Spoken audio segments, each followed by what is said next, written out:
इस वीडियो में बात करेंगे हम एटीट्यूड का। एक छोटा सा टॉपिक बच गया है, उसमें हम लास्ट वीडियो में कुछ डिस्टर्बेंस हो गई थी, उसको कंप्लीट नहीं हो पाया था, तो इसमें उसको कवर कर लेते हैं।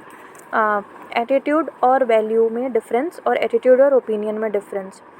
सो एटीट्यूड में और वैल्यू में क्या डिफरेंस होता है? तो एटीट्यूड जो होता है वो आउटलुक होता है टुवर्ड्स समथिंग, ठीक है। टारगेट ऑब्जेक्ट जैसे बोला था, तो एक टारगेट ऑब्जेक्ट होना ही चाहिए जब हम एटीट्यूड की बात करते हैं, ठीक है। जैसे कोई पॉलिटिकल पार्टी है तो ये एक टारगेट ऑब्जेक्ट है। या हम बोलें कि मतलब हम बोलें कि लेट्स से कि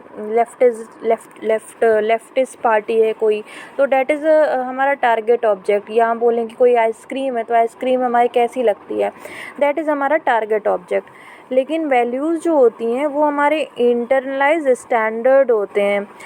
ये जो हम डिज़ायरेबल यानी हम जो चाहते हैं और जो हमारे आंतरिक स्टैंडर्ड होते हैं, दैट आर वैल्यूज़, ठीक है। तो ये किसी टारगेट ऑब्जेक्ट से संबंधित नहीं होती हैं, तो ये अपने आप में इंडिपेंडेंट होते हैं। एटीट्यूड्स जो होते हैं वो पॉजिटिव होगा या नेगेटिव होगा, इस वैल्यूज़ का पॉजिटिव और नेगेटिव से कोई रिलेशन नहीं है, ठीक है।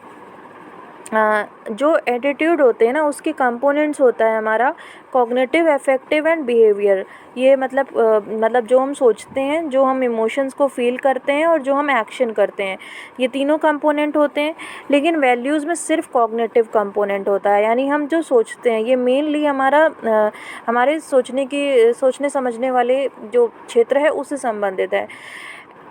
एटीट्यूड विद टाइम चेंज हो सकता है, वैल्यूज़ चेंज नहीं होती हैं। फिर एटीट्यूड और ओपिनियन में डिफरेंस।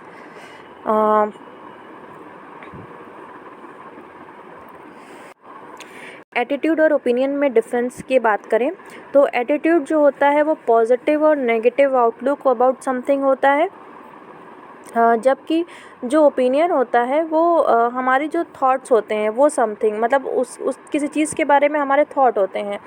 लेट्स से कि कोई चीज़ है, लेट्स से कि मान लीजिए दहेज प्रथा है।